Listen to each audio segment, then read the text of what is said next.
It's Friday, and you know what that means. Reboot mania, one stinky grounded plane, and the biggest documentary in the country? Where to begin? For more, we're joined by New York Times bestselling author of the Will Wilder series and Fox News contributor Raymond Arroyo.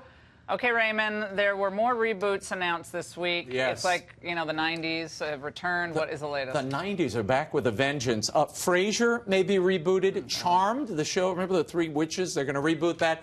And the biggest reboot that's causing so much blowback, Buffy the Vampire Slayer. Do you remember this show? No. With Michelle Gellar. You don't remember this show? I never watched it. It was a huge... This was one... In the 90s, this was one of those kind of seminal shows that captured the zeitgeist of the time. It was a girl fighting back who could be both beautiful and tough. Well, setting people on fire. Well, there's a lot of blowback because they now want to recast Buffy as a black actress, have a black actress play the lead role. And I want to share this tweet with you. This is indicative of some of what's happening on social media.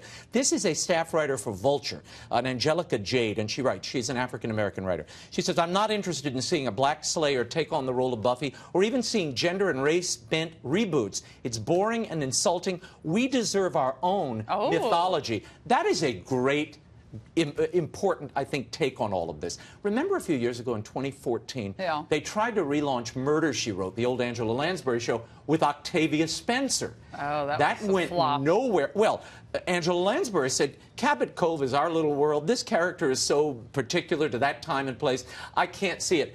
The fans agreed with her. That reboot died. Is Angela Lansbury still working? Yes, she's 94 years old. She's unbelievable. Doing stage work. I mean, the woman's unbelievable. Anyway, but my problem with these reboots and trying to recast them and make gender points, tell new stories for this generation. You're depriving this generation of their characters, their stories, by trying to squeeze them into these old wineskins or old sitcoms, in this case. I've kind of had it with the reboots. No, and it's all like the Benetton approach to casting. It's like everybody. Non-traditional casting. No, it's just, however, if you're going to do a reboot... Star Wars. The Star Wars things are the worst. Everybody Loves Raymond would make a great reboot. Patty Heaton, Ray Romano, if you're listening, you know, start right. Oh, be good. Yeah, you just want to. I love that show. Now, speaking of reboots... I didn't watch any of those. Now, this is a curious story where we need a reboot from last night. A Spirit airplane was grounded over what people on the plane were calling a stinky sock smell.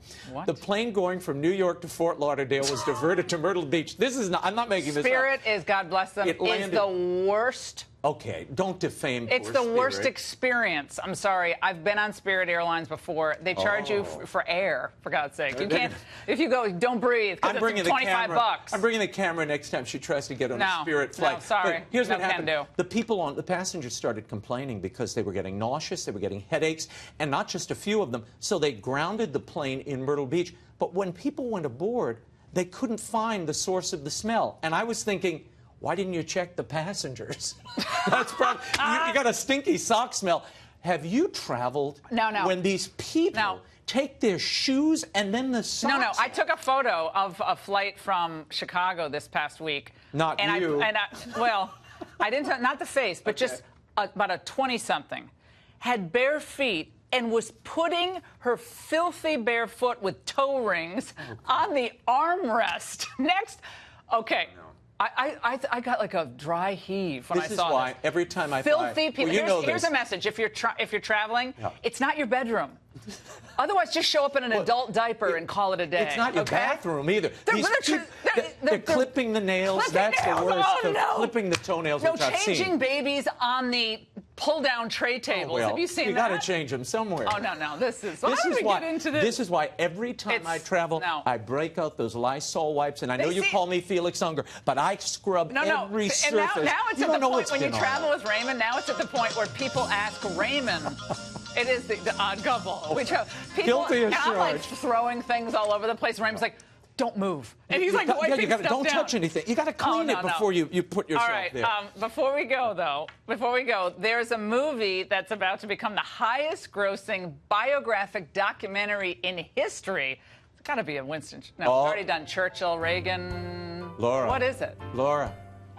It's a beautiful day in the neighborhood, a beautiful day for a neighbor. Would you be mine? I hated Would you be mine? Why do you hate Mr. Rogers? I couldn't. I was afraid. Look what I'm doing for you today. I was I'm putting my cardigan of on just for you. Little village. I found why? The neighborhood of make-believe? The character. Like put your cardigan on, Ingram. You'll feel warm. Look, I already feel better. I feel warmer just being in my cardigan. You're either a cardigan person or you're not. And I'm not one. I'm messing up my chords. The new Mr. Rogers movie, Would You Be My Neighbor? It's that on sweater track. of yours is the worst. People like my sweater. No turtlenecks. No. This movie Men with turtlenecks. This movie is about to make $25 million at the box office. It is the biggest documentary in the last 5 years. And to give you some idea, Al Gore's movie, that Inconvenient Truth sequel, box office. It made $3.7 million at the box office. Bag. And the Pope Francis movie earlier this year, $1.7 million at the box office.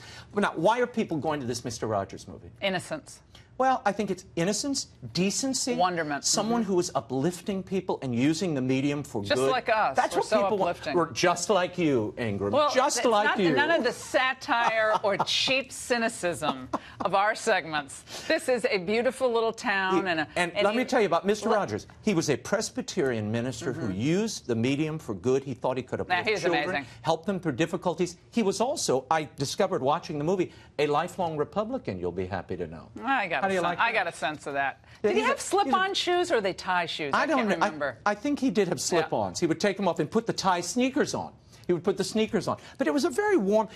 You're either Mr... I wasn't a Mr. Rogers. That was like New Zoo Review kind of thing. Children were captivated by him. They were. And we need a little more of that tenderness and gentleness on TV. And non-political... Okay. Banish that from your wardrobe. Do you like the... you don't like the cardigan? No, we exposed the bad cardigan.